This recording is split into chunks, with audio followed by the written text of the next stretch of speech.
It's really natural to feel confused when you've done everything and more yet you're still not seeing results. But don't worry, you're doing everything right by thinking about the path of your career now rather than waiting for your career to happen to you. The fulfillment that we all crave will not come without a fight. If you are waiting for someone to open the doors for you, it is time to rethink your strategy.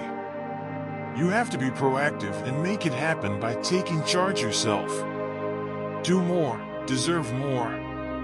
It's important that you go into your workplace with the right mindset. You want to make an impact and find meaning. So you need to do what you're passionate about and follow your passion. Because to not make a decision, it also has a cost. And sometimes the cost of not making a decision is far worse than the cost of making a decision, even if the decision is risky. And so, one of the things you can derive from that, and this is very useful, I think, is that contemplate your mortality, so to speak. You're screwed no matter what you do. And that actually frees you.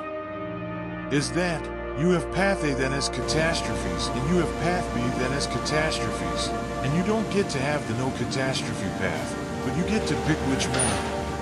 And that's really something, because if you know that there's terrible risk associated with everything that you do and don't do, then you can afford to take some risks.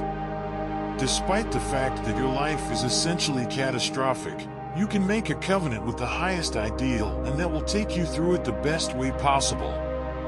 We aren't happy because we're living in a time that is done. We aren't happy because we're trying to change something that can't be changed. We aren't happy because we're still hoping and wishing things can go back to how they used to be and how they were. It is impossible to move forward with your life. It's impossible to move on with your life if you are still trying to recreate something and go back to a time that is done. And a lot of us, what we're doing, we're hoping and praying to bring things back in our life that aren't good for us. Everybody on the face of this planet wants something. From California to Boston, to New York, to Atlanta to Florida. You can go to somebody and say, "Hey man, what do you want?"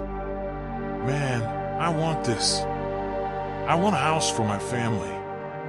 I want this much money in the bank. I want to crush it in my..." Everybody wants something.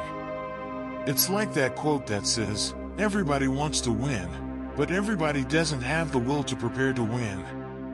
Everybody wants the victory, right? Everybody wants it, right?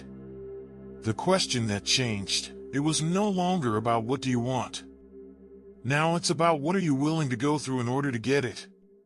Don't get discouraged. You can't tell me your dreams are too big, important, or valuable to give up on. You have a purpose here, and it's not just being a robot. You are not to follow the path that is pre-programmed by others. You're supposed to look at the script and rewrite the ending the way you want. There's more to what you've been called to do than acceptance. You've come to make disturbance into the atmosphere. The earth should know that there's something different about your arrival. I would say that not only do you want to stop being scared and do that thing that you don't know if you can do or not, but you know what you got to do is you got to start taking the steps now. Because when you're 18 years old, your life seems like it's going to last forever. And it is best to stop being afraid and take the leap. Don't wait until you are 18, because by then, your life may seem set in stone and damp. It won't be as easy to let go and damp. Try something new. I will tell you right now, it's not going to last forever. And those years go by like a summer's day. And the next thing you know, you look up and you're 36 years old, or you're 44 years old, and that time's gone. You cannot get it back. You cannot get time back. So, those dreams that you have, those goals that you have, don't put them off another second, not 1 second. Get on them and go out and make them happen, starting right now. It turns out that happiness is not an outside thing. It's an inside job. Stop depending on things outside of you to make you happy. Don't depend on external things to give you peace, and don't depend on external things to give you joy. Stop depending on things outside of you to make you love yourself. The real solutions to those problems come from you. Happiness should be within your reach. You shouldn't need external things or people to make you happy. That power should come from inside of you.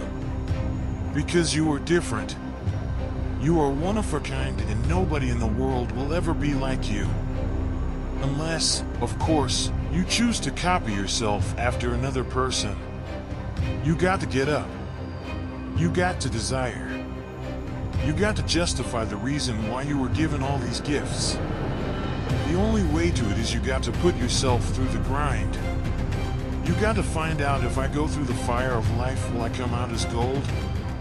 Or is everything that I'm made of wood, stubble, and hay? Am I only standing because others are holding me up? Or have I gotten the backbone that everything I've gone through made me stronger and firm? But by saying no to themselves. This is your decade. If you want to make it happen, you need to start saying yes to your own life. You've got to start saying yes to your dreams. Yes to your unfolding future. Yes to your potential. As opposed to saying no. See, 87% of our self-talk is negative. So you've got to make a conscious, deliberate, determined effort to say yes to your dreams. Why not? Why not me? Don't spend time like most people going through life complaining. You are one of a kind. So, why not make the most out of it and do something better than others? Become something with it. Stand out in such a way that there is a legacy, and that legacy is a thing that lingers, so that your children can look up to you and admire. You got to think about, if this is the last play, this is my senior year, this is it for me, will you leave that legacy? Will anyone ever remember that you were number 31, 47, or whatever your number is? Will they know that your name? Will they know that your name mattered? The name on the front is the team. The name on the back is you. What will you become? What legacy will you leave? What matters most to you in life? It should be about the legacy. It ought to be about creating the life you always imagined, and then doing something with it that would make the most out of what you already have, more than anyone ever thought possible.